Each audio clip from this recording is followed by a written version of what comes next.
Olá pessoal, olá povo de Deus, estamos agora com mais uma oportunidade para podermos estar falando da lição de número 4, com um tema maravilhoso, com o tema Conhecendo a Salvação. Você que está me acompanhando aí todas as aulas do discipulado, você pode ter certeza que nós estaremos agora falando sobre a salvação, a quarta aula do nosso discipulado. E você que está assistindo às aulas, que está gostando, divulgue com seus colegas, divulgue com seus amigos, compartilhe os vídeos para que eles também possam ser abençoados por intermédio da palavra do Senhor. Nesse discipulado, a minha intenção, a minha preocupação maior é de estar falando sobre a palavra de Deus de uma forma mais clara, de uma forma mais simples, de uma forma que você venha entender, a palavra do Senhor. Então aqui nessa lição de número 4 nós estaremos falando sobre conhecendo a salvação. Vamos entender por que nós devemos ser salvos, por intermédio de quem que nós vamos ser salvos. Então desde já eu quero te convidar a você estar participando conosco das leituras da Bíblia Sagrada. Você que tem uma Bíblia aí na sua casa, prega ela aí comigo, para nós estarmos lendo junto a palavra do Senhor. Diante dessa aula nós estaremos falando sobre assuntos maravilhosos, que é sobre a palavra de Deus. Nada melhor do que ouvirmos falar da palavra do Senhor de uma forma mais clara, de uma forma mais simples, de uma forma mais que fica bem explicativa, onde todos venham entender a palavra do Senhor de uma forma clara.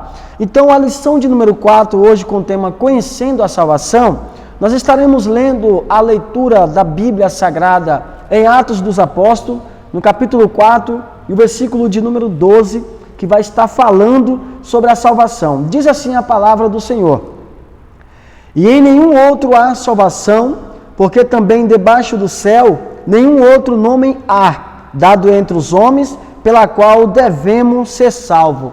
Essa passagem bíblica aqui de Atos dos Apóstolos, capítulo 4, e o versículo de número 12, a Bíblia ela já está nos mostrando, ela já está trazendo para nós aqui uma narrativa, nos mostrando que nenhuma salvação há em outro ser humano além de Jesus Cristo.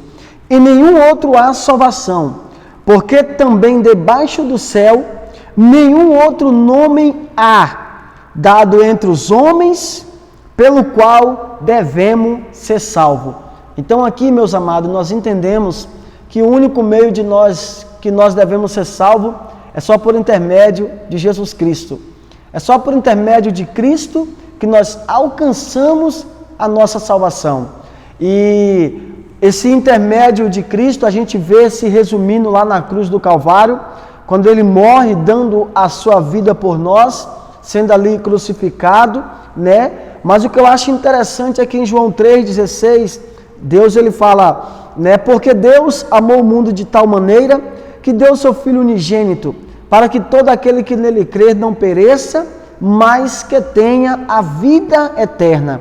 Então nós entendemos que para nós termos a vida eterna, é só por intermédio de Jesus Cristo. E para nós ter essa vida eterna, é preciso nós estarmos enraizados com Ele, Porque Deus amou o mundo de tal maneira que deu o seu Filho, o seu único Filho unigênito, para que todo aquele que nele crer não pereça, mas que tenha a vida eterna. Então nós entendemos que a vida eterna, nós só vamos ter ela por intermédio de Jesus Cristo.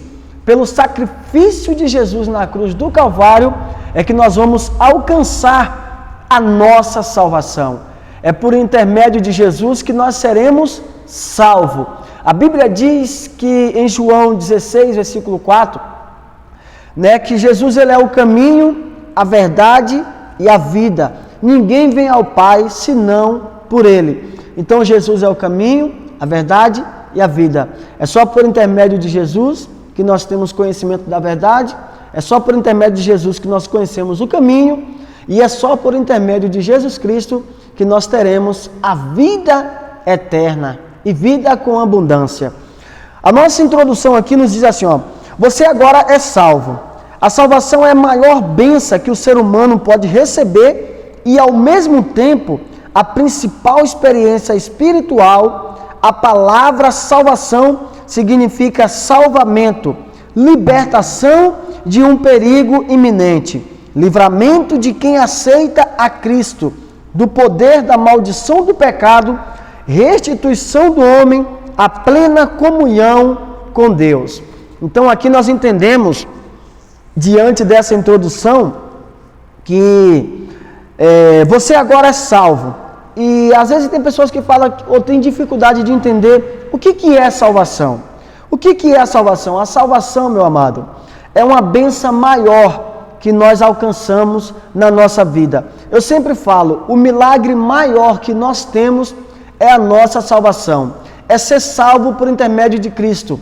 O milagre maior que acontece na vida de um ser humano é quando ele aceita Cristo como único e suficiente Salvador da sua vida. E a partir daquele momento, ele vai ter uma vida com o Senhor. Ele vai ter uma vida de plena comunhão com o Senhor. Essa é a bênção maior que o ser humano pode ter ou pode herdar, é a salvação, né? Então a bênção maior que o ser humano pode ter é a salvação. E essa salvação, ela vem por intermédio de Jesus Cristo para salvar o ser humano, né? A principal experiência espiritual, a palavra salvação significa salvamento, né? A palavra salvação significa salvamento, libertação de um perigo eminente. Às vezes tem alguém que está morrendo afogado, né? E aí a pessoa vai lá e consegue ajudar aquela pessoa que estava se afogando. Uma vez que aquela pessoa ajudou, ele salvou aquela pessoa daquele período difícil que ele estava enfrentando, que era o afogamento. Então, uma vez que ele ajuda, ele está o quê? Salvando aquela pessoa daquele momento. Então, salvação, né? Salvamento é libertação de um perigo eminente. A pessoa estava em perigo e aí chegou alguém e salvou ele daquela situação. O que eu acho interessante é que Jesus, ele fez o mesmo por nós. Nós devíamos uma dívida impagável, uma dívida que, humanamente falando, nós não poderíamos pagar essa dívida, era uma dívida alta, e Jesus vai lá e morre na cruz do Calvário para salvar a nossa vida, nos tirando daquela situação eminente que nós vivíamos, nos tirando daquela vida de pecado que nós estávamos enfrentando. E agora Jesus morre na cruz para nos salvar, para nos dar vida eterna e vida com abundância. Então, o salvamento significa salvar a pessoa daquele perigo eminente que a pessoa estava enfrentando. É por isso que nós temos que ter essa salvação. E o que é salvação? Né? O que é salvação? Em princípio, pode-se afirmar que salvação é um ato ou um efeito de se salvar. Ela é o resultado da morte expiatória de Jesus Cristo na cruz do Calvário, que livra o homem da condenação eterna causada pelo pecado. Então, é um ato de salvar, e esse ato de salvar vem por intermédio de Jesus Cristo. Se nós pararmos para analisar, nós podemos observar aqui em Efésios capítulo 1 e o versículo 7, vamos encontrar aqui a passagem da Bíblia Sagrada, Efésios capítulo 1, versículo 7, nós vamos ver aqui que vai falar sobre salvação, né? E de que maneira que vai falar sobre essa salvação? Efésios 1, versículo 7 diz assim: em quem temos a redenção pelo seu sangue e a remissão das ofertas segundo as riquezas da sua graça, que ele tornou abundante para conosco em toda a sabedoria e prudência. Essa passagem de Efésios capítulo 1, versículo 7, está falando sobre a pessoa de Jesus Cristo. Está falando sobre o nosso Cristo.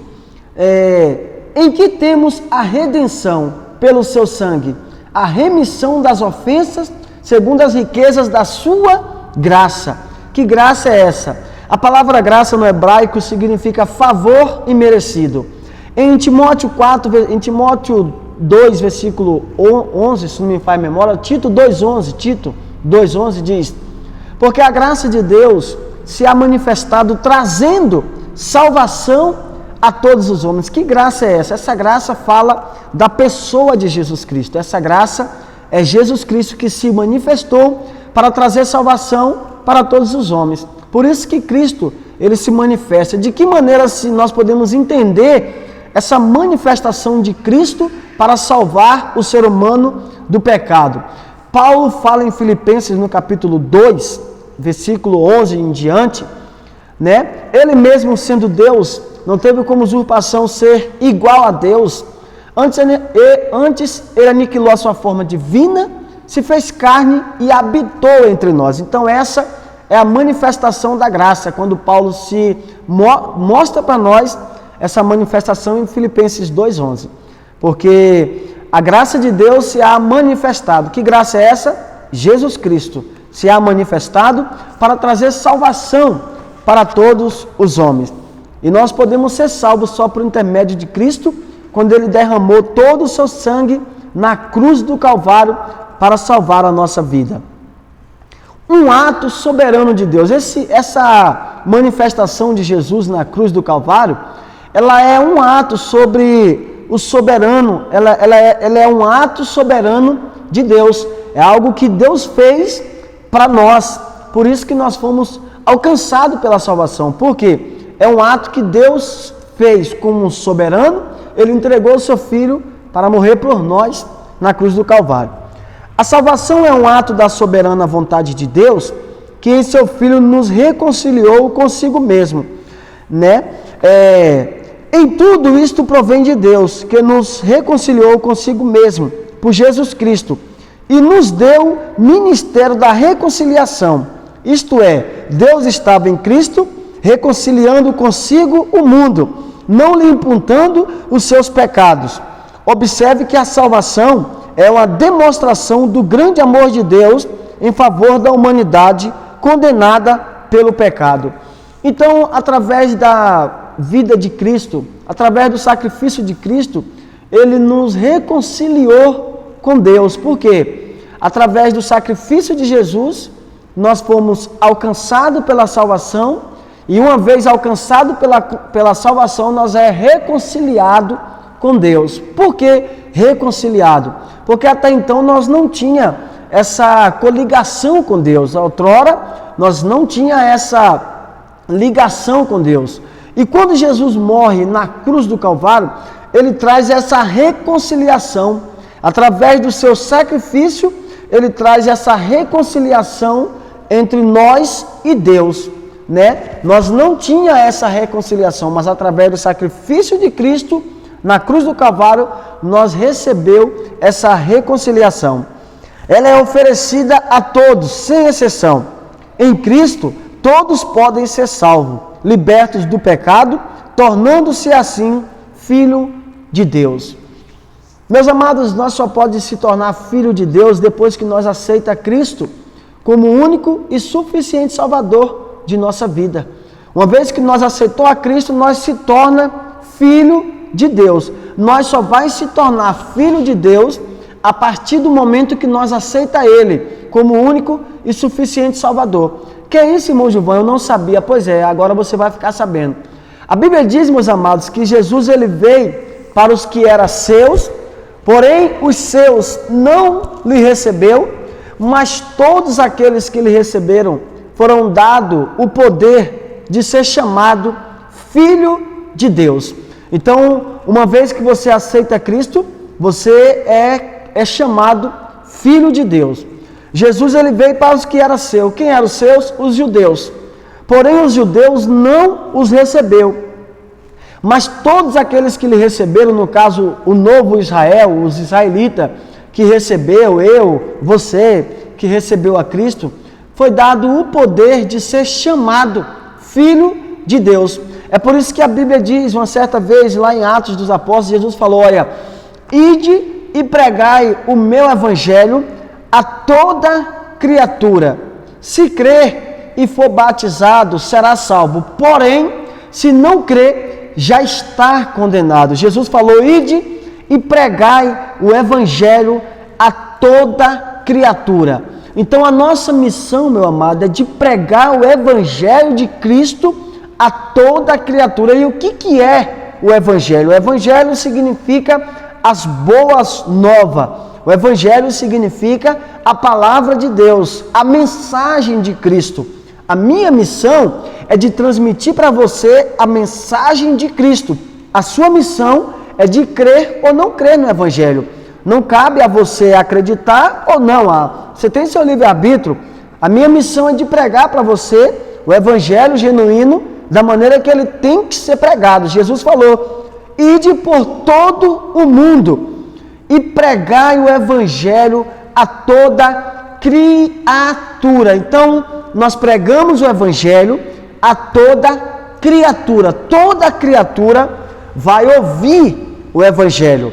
Aí cabe a ele querer aceitar a Cristo ou não. Uma vez que ele aceita a Cristo, ele é reconciliado com Deus por intermédio de Jesus Cristo. Aí, uma vez ele aceitando a Cristo, ele vai alcançar a salvação, porque nós só vamos ser salvos por intermédio de Jesus Cristo.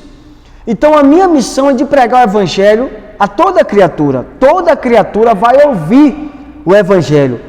Aí, a pessoa que aceitou a Cristo, aceitou o Evangelho, ele aceitou a Cristo, ele vai ser chamado daquele momento para frente filho de Deus. Por que filho de Deus? Porque ele aceitou a Cristo. E uma vez que ele aceita Cristo, a Bíblia diz que o nome dele é escrito no livro da vida. E a Bíblia diz que os anjos do Senhor fazem festa no céu quando um pecador se arrepende. Então, quando ele aceita Cristo, o nome dele é escrito no livro da vida. E uma vez que o nome dele é escrito no livro da vida, aí sim, no último dia, Jesus vai fazer o chamado e o nome dele vai estar lá. Exemplo, eu não sei quantos filhos você tem. Eu tenho 2 filhos. Eu tenho 3 criaturas. Eu tenho 2 filhos que estão registrados no meu nome. A qualquer momento que você for no cartório, vai estar lá no cartório registrado o nome dos meus 2 filhos. Emanuel e o Isaac, são meus 2 filhos. Porém, eu tenho 3 criaturas. Por quê? Eu tenho 2 filhos e eu tenho 3 criaturas, porque eu tenho mais um filho de criação.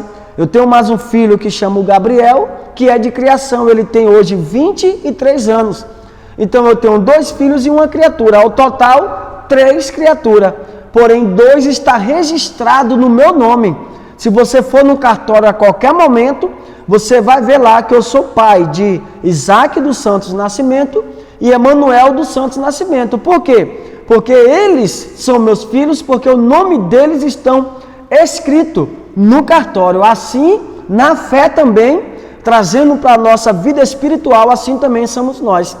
Quando a gente aceita Cristo, o nosso nome é escrito no livro da vida e a gente passa a ser chamado filho de Deus por doação. Amém? Ficou bem claro aí? Se não ficou bem claro, deixa aí seus comentários e eu vou fazer um outro vídeo tirando a sua dúvida. Amém, meus amados? Vamos dar continuidade aqui. O segundo ponto diz assim: um ato da infinita misericórdia de Deus. Se nós observar, Jesus Cristo morrer na cruz do Calvário por nós, é um ato da infinita misericórdia de Deus, que nós estaremos aprendendo aqui agora, nesse exato momento. Você aprendeu que a salvação é um ato soberano do Senhor, porque só Ele pode salvar, e é também um ato da infinita misericórdia de Deus, porque é dado graciosamente mediante a fé, e não mediante aos nossos próprios méritos ou boas ações. Aqui está bem claro, você não vai ser salvo por causa de boas ações, você não vai ser salvo porque você é bonzinho, você não vai ser salvo porque você faz o bem, não. Você só vai ser salvo se você aceitar a Cristo como o único e suficiente Salvador. Se você, meu amado, não aceitar a Cristo, a única coisa que eu posso falar para você, de acordo com a Bíblia, é que você não vai ser salvo. Porque não é por obras para que não se glorie, mas sim pela graça de Deus que se manifestou trazendo salvação para nós. Então, um exemplo, se você não aceita essa graça de Deus, essa infinita graça que vem por intermédio de Deus para nos salvar, Se você não aceita Ele, como que você vai ser salvo? Se é por intermédio dele que nós vamos alcançar a salvação. Se a Bíblia diz que Ele é o caminho, a verdade e a vida, se você não aceita, está no caminho correto, como que você vai chegar ao destino secreto? Não vai. Então Cristo, Ele é o caminho que vai te levar à vida eterna. Se você não aceitar a Cristo como único e suficiente Salvador da sua vida, você não vai ter como ser salvo, porque é só por intermédio de Cristo que você vai ser salvo. E o próprio Criador tomou a decisão de reconciliar consigo o homem, que pela desobediência havia se afastado dele, tornando-se escravo do pecado e inimigo de quem o criara. Você precisa saber também que a sua salvação custou um alto preço, o sangue de Jesus Cristo, o Cordeiro de Deus, imolado pelos nossos pecados na cruz do Calvário, conforme a profecia de Isaías 53:4, versículo 7. Então aqui há uma profecia que está se cumprindo na nossa vida. Que profecia é essa? A profecia de Isaías, né? Porque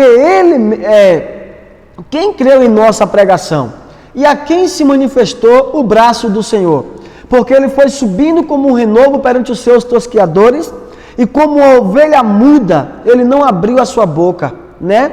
Quem creu em nossa pregação e a quem se manifestou o braço do Senhor.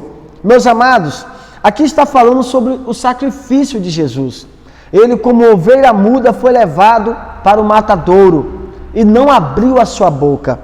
Então, o próprio Criador, ele tomou essa decisão de reconciliar-se de reconciliar consigo o homem que pela desobediência havia se afastado dele. É através da desobediência que nós se afastamos de Deus. É através da desobediência que nós não temos mais um particular com Deus. Então nós precisamos ser obedientes à palavra de Deus e alcançar a salvação. Amém? Vamos ser obedientes à palavra do Senhor. Porém, os homens foi concedido graciosamente segundo a misericórdia infinita de Deus, e jamais você pagaria todo o resgate para a sua salvação, pois ela não depende de qualquer mérito humano, nem de boas obras. Tá vendo? Você pode fazer o que você quiser, você pode ser bom da maneira que você quiser ser. Se você não aceitar a Cristo, você não vai ser salvo, porque a salvação é só por intermédio de Jesus Cristo. Amém? Vamos aqui para o segundo ponto, a necessidade da salvação. Por que nós temos que ser salvos? Há uma necessidade muito grande para nós ser salvos, né?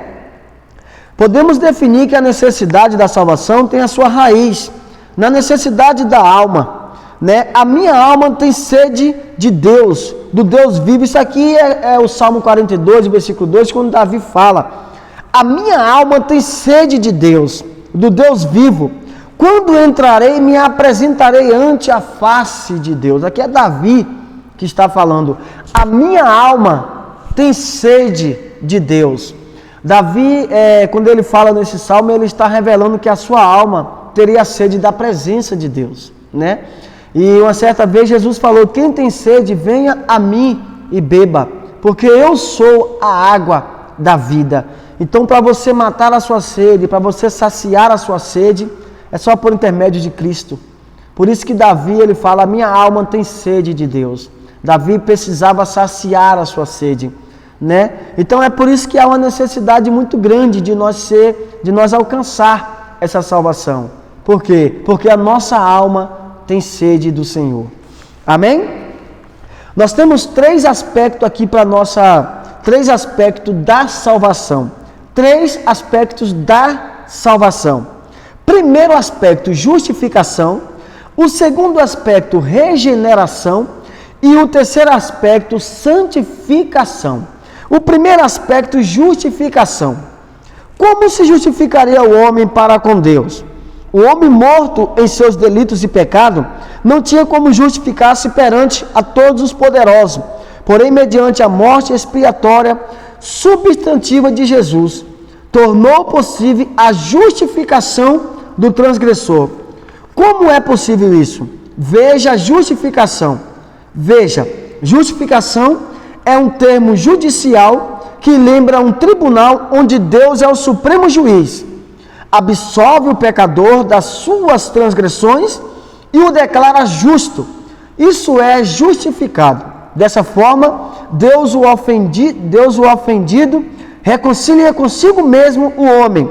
E o ofensor, o que o homem não pode fazer, Deus faz por ele. A justiça de Cristo, a justificação é concedida ao ser humano mediante a graça divina. A justificação é concedida ao ser humano mediante a graça divina. Então nós só vamos ser justificados, nós só vamos ter uma vida de justificação por intermédio de Cristo. É Ele que nos justifica. E é através de Cristo nos justificar diante de Deus que Deus ele se apresenta sendo o nosso supremo juiz. Todo tribunal sempre requer um juiz, um advogado e um acusador. O nosso juiz é Deus. O nosso advogado é Jesus Cristo, que nos justifica diante de Deus. E quem é o nosso acusador? Satanás é o nosso acusador. É ele que leva os nossos atos diante de Deus para querer que nós perdemos a nossa salvação.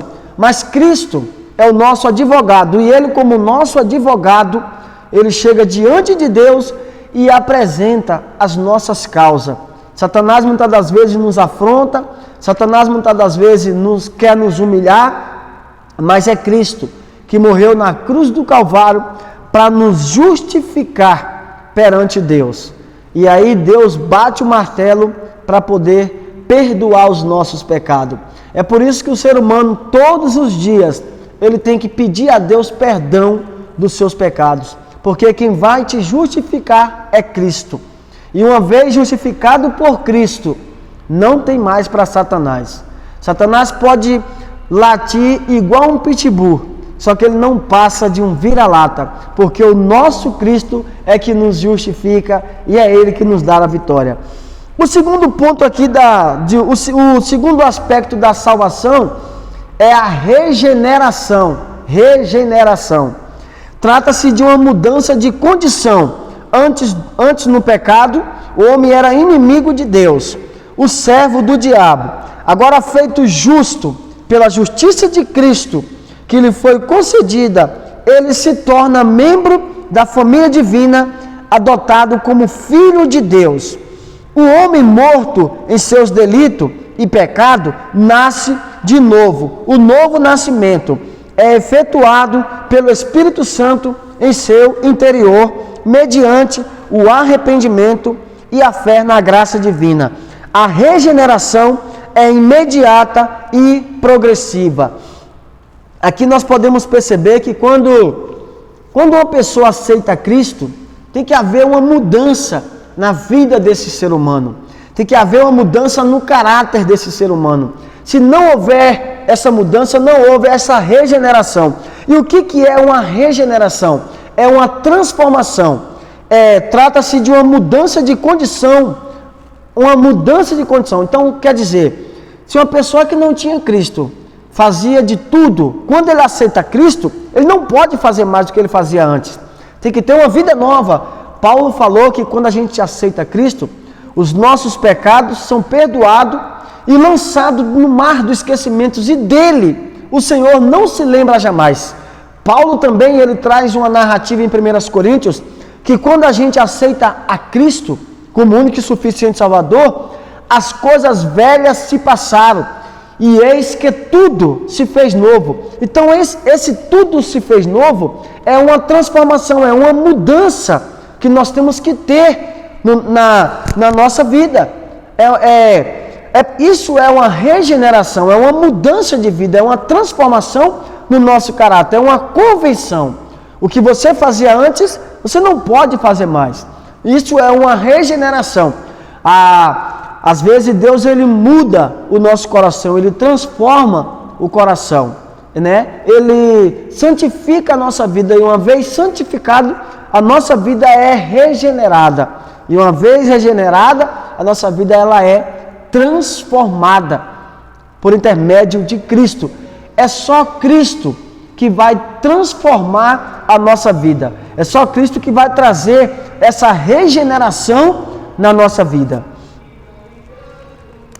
Eu acho interessante aqui, meus amados, em Romanos, falando sobre regeneração, em 1 João, no capítulo 1 João, capítulo 1, versículo 12, em 1 João, no capítulo 1, versículo 12, eu quero trazer algo aqui para a nossa meditação aqui, na palavra do Senhor.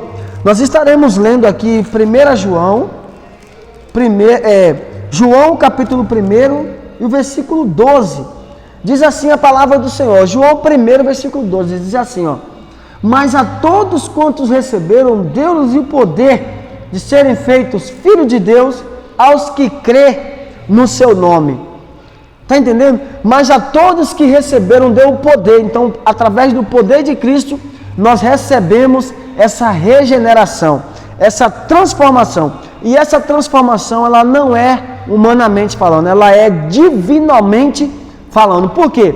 Porque essa transformação vem divinamente na nossa vida. É só por intermédio de Cristo que nós teremos uma regeneração, uma transformação na nossa vida, no nosso caráter e na nossa índole. Amém? Vamos aqui para o último ponto aqui, santificação. O terceiro aspecto da salvação é a santificação. Por que o terceiro aspecto da salvação é a santificação? A Bíblia diz, meus amados, que sem santidade é impossível agradar ao Senhor. Sem santificação é impossível agradar a Deus. Então nós precisamos ter uma vida de santificação para nós agradar ao Senhor. Diz assim, ó: uma vez restaurada a comunhão com Deus, o homem abandona as práticas pecaminosas do passado e separa-se, santifica-se para o serviço do Senhor.